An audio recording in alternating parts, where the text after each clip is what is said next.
ஆண்டவர்களோடு இருப்பாராக.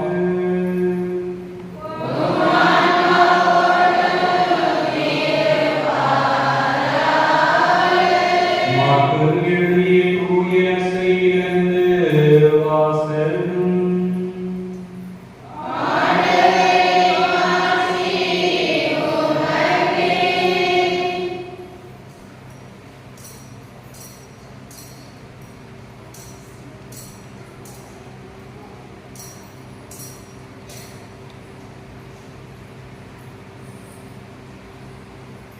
பிரிவு 9 இறை வார்த்தைகள் 38 முதல் 48 முடிய. அக்காலத்தில் யோவான் இயேசுவிடம், போதகரே, ஒருவர் உமது பெயரால் பேய்கள் ஓட்டுவதைக் கண்டு நாங்கள் அவரை தடுக்க பார்த்தோம், ஏனெனில் அவர் நம்மை சாராதவர் என்றார். அதற்கு இயேசு கூறியது, தடுக்க வேண்டாம், ஏனெனில் என் பெயரால் வல்ல செயல் புரிவர் அவ்வளவு எளிதாக என்னை குறித்து இரண்டு பேச மாட்டார். ஏனெனில் நமக்கு எதிராக இராதவர் நம் சார்பாக இருக்கிறார். நீங்கள் கிறிஸ்துவை சார்ந்தவர்கள் என்பதால் உங்களுக்கு ஒரு கிண்ணம் தண்ணீர் கொடுப்பவர் கைமாறு பெறாமல் போவார் என உறுதியாக உங்களுக்கு சொல்கிறேன். என் மீது நம்பிக்கை கொண்டுள்ள இச்சிறியோருள் எவரையாவது பாவத்தில் விழ செய்வருடைய கழுத்தில் ஓர் எந்திர கல்லை கட்டி கடலில் தள்ளி விடுவதை அவர்களுக்கு நல்லது. உங்கள் கை உங்களை பாவத்தில் விழ செய்தால் அதை வெட்டி விடுங்கள். நீங்கள் இரு கை உடையவராய் அணையாத நெருப்புள்ள நரகத்துக்கு தள்ளப்படுவதை விட கை ஊனமுற்றவராய் நிலைவாழ்வில் புகுவது உங்களுக்கு நல்லது. உங்கள் கால் உங்களை பாவத்தில் விழ செய்தால் அதை வெட்டி விடுங்கள். நீங்கள் இரு காலுடையவராய் நரகத்தில் தள்ளப்படுவதை விட கால் ஊனமுற்றவராய் வாழ்வில் புகுவது உங்களுக்கு நல்லது. உங்கள் கண் உங்களை பாவத்தில் விழ செய்தால் அதை பிடுங்கி எரித்து விடுங்கள். நீங்கள் இரு கண்ணுடையவராய் நரகத்தில் தள்ளப்படுவதை விட ஒற்றை கண்ணரால் இறையாட்சிக்கு உட்படுவது உங்களுக்கு நல்லது. நரகத்திலோ அவர்களை தின்னும் புழு சாகாது, நெருப்பும் அவியாது என்றார். ஆண்டவரின் அருள்வாக்கு.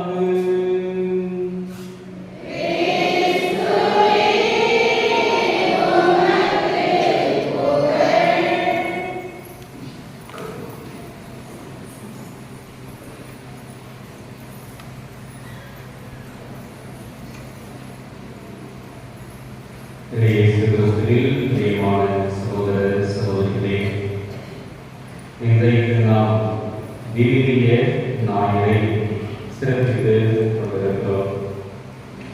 அனைவருக்கும் இறை வார்த்தை வாழ்த்துக்கள் சொல்லணும். எத்தனை பேர் கை கட்டி வந்துருக்கீங்க?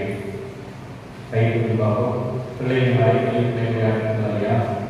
எத்தனை பேர் கை கட்டி வந்துருக்கீங்க? 1 2 3 6 7 அவ்வளவுதான். இன்றைக்கு நாம் இறைவார்த்தை ஞாயிறை சிறப்பித்துக் கொண்டிருக்கிறோம். இது பேர் என்ன தெரியுமா? எத்தனை பேருக்கு இந்த நிகழ்ச்சி தெரியும்? நிறைய பேருக்கு தெரியாது.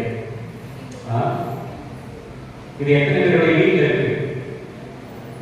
எத்தனை பேருடைய வீட்டில் இருக்கு பார்ப்போம்.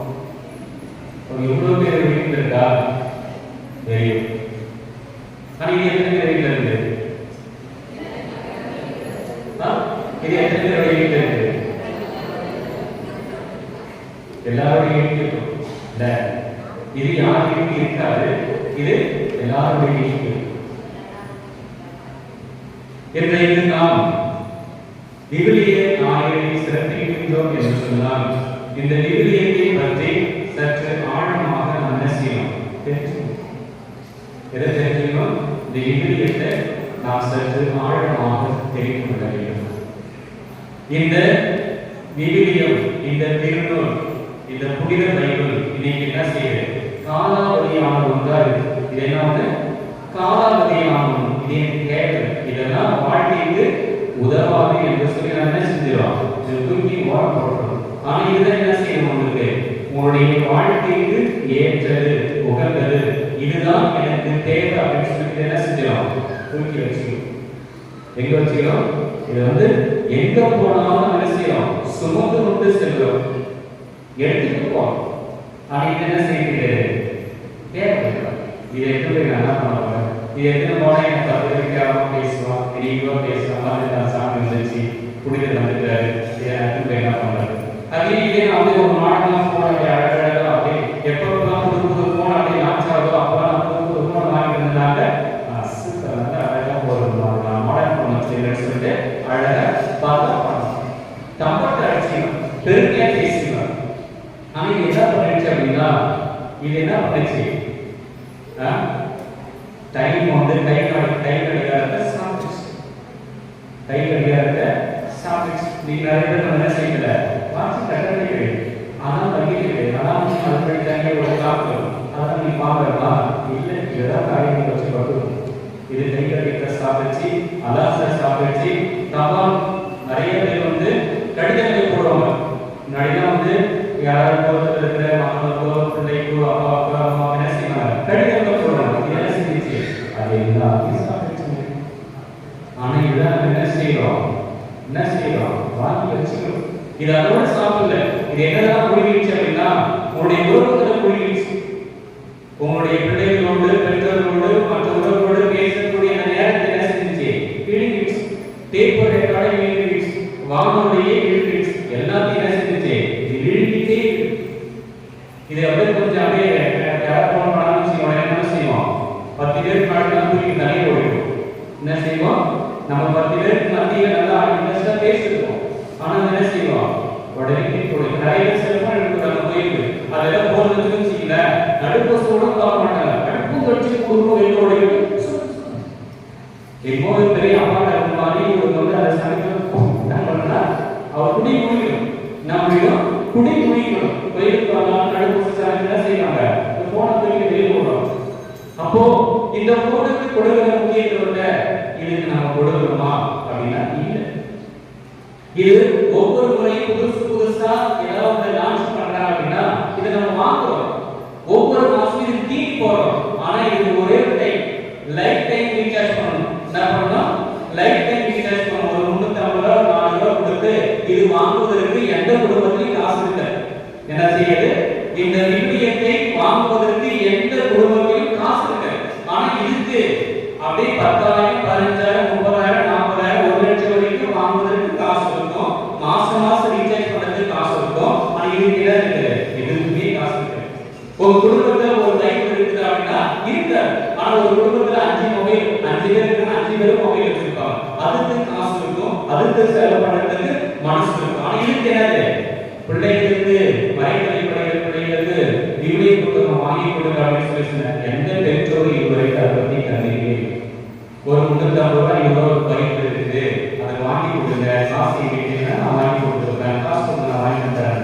எந்த பெற்றோரும் அதை பத்தி, ஒரு சில பிள்ளைங்க வந்து காசு கொடுத்தாங்க வாங்கி கொடுத்தாங்க, மீதி பிள்ளைங்க அதை கண்டிப்பே. ஏன் அப்படின்னா இதெல்லாம் படிச்சு என்ன பண்ண போற, இதெல்லாம் படிச்சு நீ வாழ்க்கையை வந்து முன்னுக்கு வர போகிறது. இதை நீ பயன்படுத்தினா வாழ்க்கையில நீ முன்னுக்கு வரலாம். இதை நீ பயன்படுத்தினா நீ பெரிய ஆளா வரலாம். இதை நீ பயன்படுத்தினா இந்த உலகத்துல உனக்கு எல்லாரும் மதிப்பாங்க. இதை வச்சிருந்த அப்படின்னாக்கா உனக்கு 4 பேர் பின்னாடி வருவான். இதை வச்சிருந்தா யாரும் பின்னாடி வருவாங்க.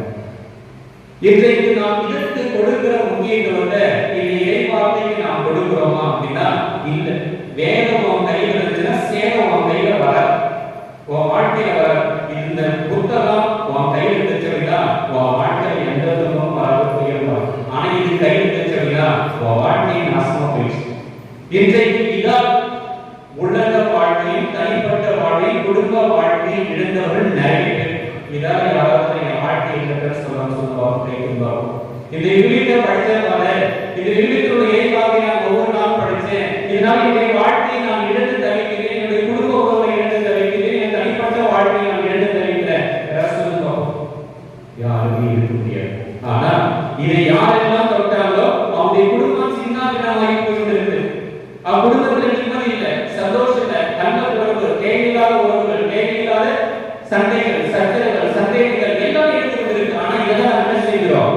புடிச்சுக்கிறோம், கெட்டியா புடிச்சுக்க நான் விட மாட்டேன், இதை நான் செய்ய மாட்டேன், விட மாட்டேன், இதுதான் எனக்கு தேவை, இதுக்கு தேவையில்லை, எது தேவை, இதுதான் எனக்கு தேவை, இது எனக்கு தேவையில்லை அப்படின்னு சொல்லிட்டு இதை நம்ம ஓரக்கட்டேன். ஒரு சில வீட்டுல பார்த்தோம் அப்படின்னா உங்க வீட்டுல எது பொக்கிஷமா நீங்க தருவாங்க, ஒரு சில முக்கியமான பொருளா இருக்கும், அதுதான் நீங்க என்ன செய்வீங்க, பொக்கிஷமா தருவீங்க. ஒரு சில பொருளை பாதுகாப்பதற்கு ஒரு இடம் வேணும். என்ன இடம்? பீரோ வேணும், அல்மேரா வேணும், எல்லாம் வேணும், அப்படித்தானே? ஒரு சில பொருட்களை நிறைய வந்து நல்லா அழகா வந்து இது சீக்கிரம் ரேக்லாம் வச்சிருக்கீங்க, அதுக்காக வச்சிருக்கோம். இன்னும் ஒரு சில பொருட்கள்லாம் வைக்கிறதுக்கு ஒரு பாதுகாப்பான இடம் வேணும். அது எந்த இடம்னா இந்த பைபிள் தான். இந்த பைபிள் தான் பாதுகாப்பான இடம். எது இருக்கு அப்படின்னா ரேஷன் கார்டு வைக்கிறது, ரேஷன் கார்டு வைக்கிறது, ரேஷன் கார்டு வைக்கிறது, ஆதார் கார்டு வைக்கிறது, ஏடிஎம் கார்டு வைக்கிறது, பேன் கார்டு வைக்கிறது. எது பாதுகாப்பான இடம் அப்படின்னா இந்த பைபிள் தான். ஏன் அப்படின்னா இந்த பைபிளை யாருமே டச் பண்ண மாட்டாங்க. இப்படி தட்டனா அப்படியே தூசி பறக்கும். என்ன பறக்கும்? தூசி பறக்கும். அதை கை வச்சா கையில அப்படியே வருது. அந்த அளவுக்கு அதை தொட்டு பயன்படுத்தி பல நாட்கள் ஆயிடும். ஆனா இது என்ன செய்வோம்? எடுத்து ஒவ்வொரு நாளும் திருப்பி பழகும். இது வந்து மகத்தை பார்ப்போம், இப்படி இருக்கும், அப்படி இருக்கும். இதுக்கு ஏதாவது கவர் போயிடுச்சுன்னா உடனடியா போடுவோம். எங்க கடை கொடுத்து எது புதுசா வந்திருக்கிறது கவரு அதை நம்ம பார்த்து போடுவோம். ஆனா இது என்ன செய்ய மாட்டோம்? இந்த பைபிள் இதை பற்றி நாம் அக்கறையை படுவது கிடையாது. இது என்னுடைய வாழ்வுக்கு இடையூறாக இருக்கிறது என்பதை அறிந்திருந்தாலும் தெரிந்திருந்தாலும் இதைத்தான் என்ன செய்யணும்? கெட்டியா புரிஞ்சுக்கிறது. இது இன்னைக்கு வந்து என்ன செஞ்சு விளையாடுகின்ற நேரத்தை குறைச்சிச்சு. என்ன நினைச்சு விளையாடுகின்ற நேரத்தை குறைத்து விட்டு உறவுகளோடு உறவாடக்கூடிய நேரத்தை எடுத்துருச்சு. அதுக்கடுத்து பார்த்தா இன்னைக்கு சீரியல் முன்பாக டிவி முன்பாக யாரும் என்ன செய்யறாங்க? பக்கத்து. ஆனா இது என்ன செய்யறாங்க? டக்கு தட்டி எந்த சீரியல் எப்போ அப்படியே பஸ்ல போகும்போதே பார்த்துட்டு போவோம். என்ன செய்வோம்? பஸ்ல போகும்போதே பார்த்துட்டு போவோம். இன்னும் ஒரு சில மொபைல் நோண்டிட்டு போகும்போது பல்லன் தெரியாது, போர்டு தெரியாது, கிரவுண்டு கீழே விழுந்து முடிச்சு வரலாம் எடுத்துட்டு பஸ்ஸுடு. இன்னும் ஒரு சில பேர் இந்த மொபைல் கைக்கு எடுத்துட்டு என்ன செய்யறாங்க? ட்ரெஸ் போட்டுக்கிறத அப்படியே போறாங்க. என்ன செய்யறாங்க? ட்ரெஸ் போட்டுக்கிறது இதெல்லாம் பணம் எடுத்து என்ன செஞ்சுவாங்க? வேற எதுக்கு பாக்கி வச்சுட்டு போறாங்க. இல்ல ஏதாவது முக்கியமான பொருள் எடுத்து என்ன செஞ்சுறாங்க? வேற ஒரு கையை கட்டிட்டு சாப்பாடு போறாங்க. சாப்பாடு மொபைல் வச்சுக்கும்போது கீழே கடையில் அதை சாப்பிடுறோம். இதெல்லாம் நீங்க நிறைய பார்த்துட்டீங்க. ஆனாலும் இதை நாம் என்ன செய்யறோம்? பற்றி சாப்பாடு போட்டு நீங்க அது என்ன தெரியும். தட்டுல அது படுத்தீங்களா இல்ல வேற ஏதாவது இருக்கா? அந்த தட்டுல தான் வச்சு சாப்பிடலாம், இல்ல தரையில வச்சு சாப்பிடலாம் அப்படின்னு என்ன செய்யுது? யாரும் சாப்பிட கிடையாது. அந்த அளவுக்கு இன்னைக்கு தனிப்பை. இதனால குடும்ப வாழ்க்கை சிதைஞ்சு போச்சு, உறவுகளுக்கு உறவு முடிஞ்சு போச்சு, எல்லாம் முடிஞ்சு போச்சு. இது கையில் எடுத்தால வாழ்க்கையை குடிசார போயிடுச்சு. என்ன போயிடுச்சு? வாழ்க்கையை குட்டி சோழ போயிடுச்சு. ஆனா இன்னைக்கு இதெல்லாம் நாம பற்றி கொண்டிருக்கிறோம். எங்க போனாலும் இதை எடுத்து செல்வதற்கு நாம் மறப்பதே கிடையாது. எதை புருஷனா பார்த்தாலும் கொண்டாட்டியை பார்க்குவாங்க, பிள்ளைகளை பார்க்குவாங்க, உறவுகளை பார்க்குறாங்க. ஆனா இதை மட்டும் என்ன செய்ய மாட்டாங்க? மறக்கவே மாட்டாங்க. இது மட்டும் இருந்தா எனக்கு போதும், வேற எதுவும் தேவை. இதுதான் இன்னைக்கு என்னது? மருத்துவம். இதுதான் இன்னைக்கு சமையல். இதுதான் இன்னைக்கு ஷாப்பிங் மால். எல்லாம் இதுதான். ஷாப்பிங் மால் போனோமா அந்த இடத்துல எல்லாத்தையும் வாங்குறோம். இது க்ரோசரி விஷயமா மளிகை கொடுக்கலாமா அந்த இடத்துல கிடைக்கும். அது மருந்து வேணுமா உடனே மருத்துவ போடு. அதை நம்ம பார்க்கவே ஓகேப்பா இதெல்லாம் பார்த்து ஹாஸ்பிட்டலாம் பார்த்து இதில் பார்த்து நல்லா சமையல் செய்யுமா உடனே டைப் பண்ணி சமையல் பார்க்கணும். எல்லாம் இதே பார்த்துட்டு இதே மாற்றி முடித்து கொடுக்கிறார். இது இருக்கிற வரைக்கும் உன்னுடைய வாழ்வு வீணாக போகும். இது உன்னுடைய சிந்திக்கக்கூடிய ஆற்றலை இழக்க செய்கிறது. உன்னுடைய சிந்திக்கின்ற திறனை இழக்க செய்கிறது. நீ ஒவ்வொருவரும் அறியாமையா இதை கையில் பிடித்துக் கொண்டு உன்னுடைய வாழ்க்கையை கொஞ்சம் கொஞ்சமா செஞ்சிருக்கீங்க, இழந்து கொண்டிருக்கிறீர்கள். இன்றைய பிள்ளைங்க நிறைய பேர் படிக்கிறது 10வது படிக்கலாம், படிக்க தெரியுமா, 12th படிக்க படிக்கிறதுக்கு காரணம் என்ன? இதுதான் தலைக்கு தலையில வச்சு அப்ப இதிலிருந்து வருகின்ற அந்த கதிர்வீச்சு என்ன செய்யறதுன்னா அவனுடைய மூளையை என்ன செய்யுது, வளர்ச்சியை தடை செய்கிறது, மூளையை பாதிக்கிறது. எனவே இந்த கதிர்வீச்சு என்ன செய்யும், நம்முடைய உடலை பாதிக்கிறது, நம்முடைய மனதை பாதிக்கிறது, நம்ம மூளையை பாதிக்கிறது. அதனால நினைவு திறன் படிப்படியாக குறைகிறது. இதெல்லாம் சொல்லுவாங்க, சயின்டிஸ்ட் சொல்லுவாங்க, போன வந்து படுக்கும் போது 10 நிமிஷம் படுக்கணும், அன்னைக்கு தண்ணி அதான் ஆனா இது எடுத்து விவிலியம் அறியாதவன் கிறிஸ்துவை அறியாதவன் என்று சொல்லி புனித ஹெரோனிமஸ் அருமையாக சொல்கிறார். இந்த விவிலியத்தை யாரெல்லாம் படிக்கலையோ, இந்த விவிலியத்தை பற்றி யாரெல்லாம் தெரிந்து கொள்ளவில்லையோ அவர் கிறிஸ்துவை அறிந்து கொள்ளவில்லை. இந்த இறைவார்த்தையெல்லாம் நீ முதல் படிக்கணும். உங்களுடைய துன்ப நேரத்தில் இந்த இறைவார்த்தையை திறந்து படிக்க உங்களுடைய வாழ்க்கைக்கு ஆறுதலாக இருக்கும், உங்களுடைய துன்பத்தை போக்கக்கூடிய ஒன்றாக இருக்கும். நிறைய இறைவார்த்தையை வச்சிருக்கேன். அந்த இறைவார்த்தையில ஒவ்வொன்றா சொல்லி உங்களுக்கு சொல்லிக் கொடுத்தா அப்படின்னாக்க உங்களுக்கு தெரியும் எந்த அளவுக்கு இறைவார்த்தை மிக மிக உயிருள்ள ஒன்றாக இருக்கிறது என்பதை உங்களால் புரிந்து கொள்ள முடியும். சொல்லப்பாரு ஒவ்வொன்றா முக்கியமான இறைவார்த்தை மட்டும் சொல்றேன். இந்த இறைவார்த்தை என்ன அப்படின்னா இது உயிருள்ளது. இது என்னது? உயிருள்ளது. முதல்ல இந்த இறைவார்த்தை உயிருள்ளது.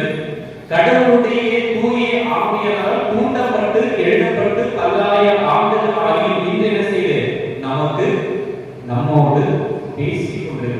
இது நம்ம இதுக்கு செல்போன் கிடையாது, இது சொல்போம். மற்றவங்களோட கடவுள் போட்டதுக்கு, மற்றவங்களோட தகாத உறவு ஈடுபடுவதற்கு இது பயன்படுது. நாம் என்ன செய்வோம் அப்படின்னா இந்த பைபிளையே இது என்ன செய்வோம், ஒன்னா ஒட்டி வச்சுக்கணும். எப்படி இப்படி ஒன்னா ஒட்டி வச்சுக்கணும். இது புனிதமானதுங்க, இது அசிங்கமானது. இந்த புனிதமும் இந்த அசிங்கம் என்ன செய்யுது, ஒருபோதும் ஒன்னா சேரவே சேராது. இது எதிர்ப்புறம் இருக்கு, இது எதிர்ப்புறம் இருக்கு. இது ரெண்டு ஒன்னோட ஒன்று சேர்ந்தாங்கன்னா நம்ம ஏதாவது இதை விட்டுட்டோம், இதை எடுத்துக்கிட்டோம். இதை விட்டுட்டு இதை எடுக்க ஆரம்பிச்சோம் அப்படின்னா உன்னுடைய வாழ்க்கை, உன்னுடைய குடும்பம் எல்லாமே நல்லா இருக்கும். எனவே இது உயிருள்ள வார்த்தை, இது நம்மோடு பேசக்கூடிய வார்த்தை. ஒரு மனிதனோடு எப்படி நாம் பேசுகிறோமோ, ஒரு நண்பரோடு எப்படி பேசுகிறோமோ அப்படி இந்த இறைவார்த்தையாக நம்மோடு பேசிக் கொண்டிருக்கிறது. ஆனால் என்ன செய்யல, இது என்ன செய்யல, படிப்பது கிடையாது. இறைவார்த்தை சொல்றது, இறைவார்த்தை சொல்றாங்க, மறைநூல் அமைப்பும் கடவுளுடைய தூண்டுதல் பெற்றது. இது கடவுளுடைய தூண்டுதல் பெற்றுள்ளது. அது இந்த மறைநூல் கற்பிப்பதற்கும் கண்டிப்பதற்கும் சீராக்குவதற்கும் நேர்மையாக வாழ பயிற்றுவிப்பதற்கும் பயனுள்ளது. நாம் திமோத்தி 2 திருமுகம் 3ஆம் அதிகாரம் 16ஆம் வசனத்தை படித்து பார்த்தோம் என்றால் இந்த இறைவார்த்தையை நாம் தெரிந்துள்ளார்.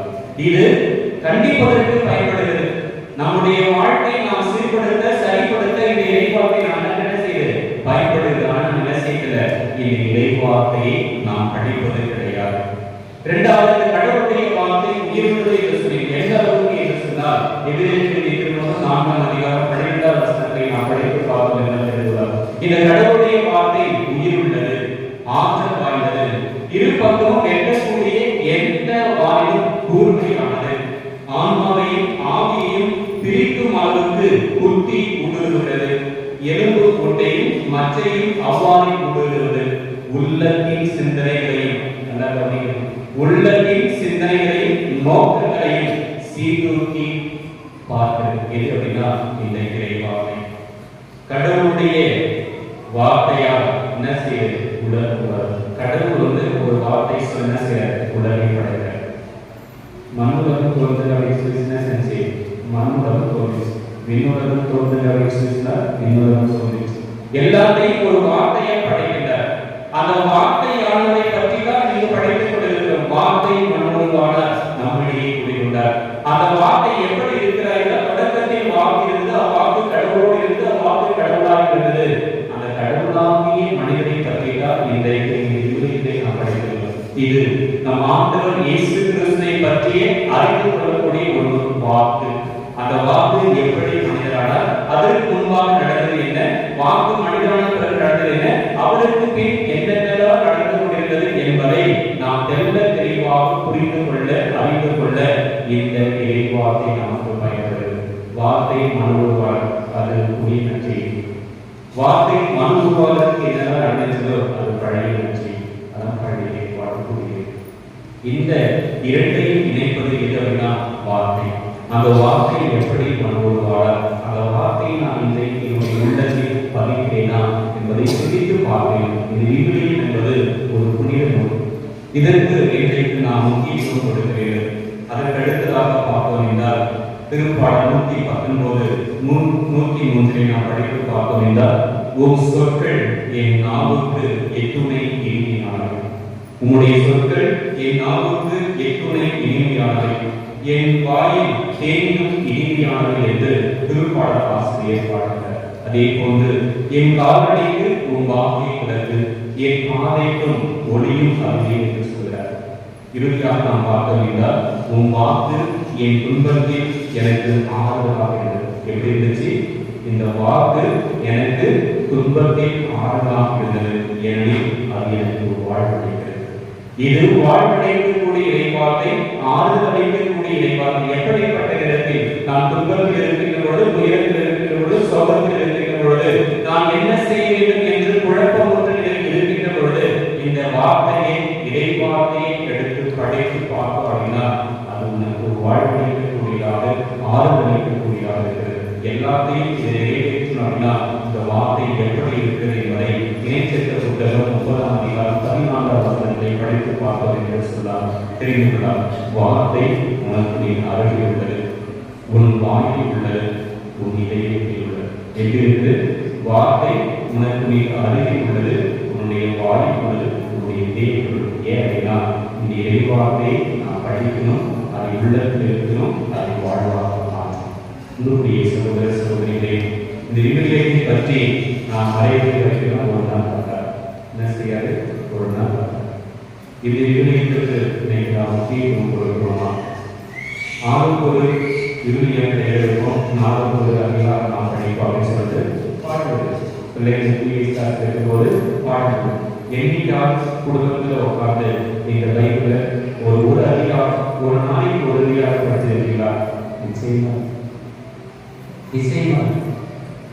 உங்களுடைய குடும்பத்துல ஜெபமாலை இந்த விவிலியம் பற்றி உங்க குடும்பத்தில் இருந்தவர்களா உங்களை எந்த தீய சக்தியால், எந்த மனித சக்தியால் உங்களுடைய குடும்பத்தை ஆக்கி பார்க்க அசைத்து பார்க்க இது ரெண்டுமே இல்லாதனால்தான் இன்றைக்கு குடும்பங்கள் சின்னாபின்னமாகி கொண்டிருக்கிறது. குடும்பத்தில் நிம்மதி இல்லை, சந்தோஷம் இல்லை, ஒரு மனித கிடையாது. என்னதான் செய்தாலும் எதிரையும் போல எல்லாத்தையும் போல அப்படின்னா வாழ்க்கை. இதை நீங்கள் கையெழுக்க உங்கள் வாழ்க்கையில் எந்த ஒரு வராது. இதை கையெழுத்திங்கன்னா உங்கள் வாழ்க்கையில் எந்த பிரச்சனையும் வராது. உங்களுக்கு மனசு கஷ்டமா இருந்தா போங்க, வீட்டில் நேரடியே போங்க, பைக் எடுத்து அப்படியே வேண்டாம் எடுத்து வராது. நீங்கள் தேட தேவை, மத்திய ஆட்சி இருக்குது, உள்காட்சி இருக்குது, தேட தேவை. அப்படியே வேண்டாம் எடுத்து படி, அப்படியே கையில் வந்து வேண்டாம் எடுத்து படி. எந்த எதிர்பார்க்கும் கண்டுகளோ நீ எதிர்பார்த்த வாசனம் கிடைக்கும், அதுதான் கிடைக்கும். அகுஸ்தினார் பற்றி தெரிஞ்சுக்கணும் தெரியல. அகுஸ்தினார் ரொம்ப ஒரு வாழ்க்கை, வேகமான வாழ்க்கை வாழ்ந்தார். இது உலக போக்கிலான வாழ்க்கையை வாழ்ந்தார். என்ன இந்த உலக போக்கிலான ஒரு வாழ்க்கையை வாழ்ந்தார். அப்பொழுது அவருக்கு யோக மனைவின்னு ஒரு எண்ணம், இடைவாக்கை எடுத்து படிக்கணும்னு சொல்லிட்டு ஒரு உள்ளுணர்வு அவரை கூட்டிக் கொண்டே இருந்தது. அப்பொழுது அவர் எடுத்து படித்த இடைவாக்கை ஒரு பகுதி என்ன அப்படின்னா ரோமேயுடைய திருமுகத்தில் ஒரு இறைவாக்கை. என்ன இறைவாக்கைனா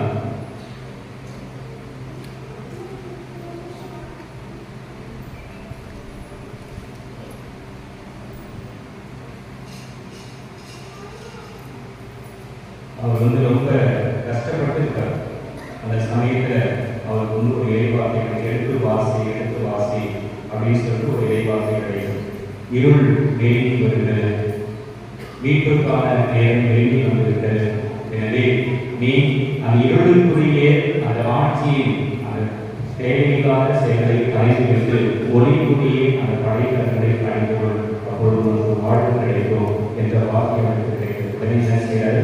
இதுவரைக்கும் அவர் வாழ்ந்த வாழ்க்கை தூக்கி போட்டோட என்ன செய்யறது? ஒரு புது மனிதனாக வாழ்ந்தார். இன்றைக்கு திருவகையில் ஒரு பெரிய புனிதன் அவர் ஒரு பெரிய மனிதன். அந்த அளவுக்கு ஞானத்திலும் அறிவிலும் சிறந்திருந்தார். அவருடைய கோட்பாடு தான் இன்றைக்கு நம்முடைய திருவரை அதிகமாக பயன்படுத்தப்படுகிறது. அதே போல அவருக்கு வாழ்வளித்த இறைவாக்கை பல பேருக்கு வாழ்வளித்தது. எனக்கு இறைவாக்கை பல நேரங்களில் ஆதரவளித்திருக்கு, வாழ்வளித்திருக்கு. அப்படின்னா உங்களுக்கும் என்ன செய்யும்? வாழ்வளிக்கும், வாழ்வதற்கும் ஆதரவு.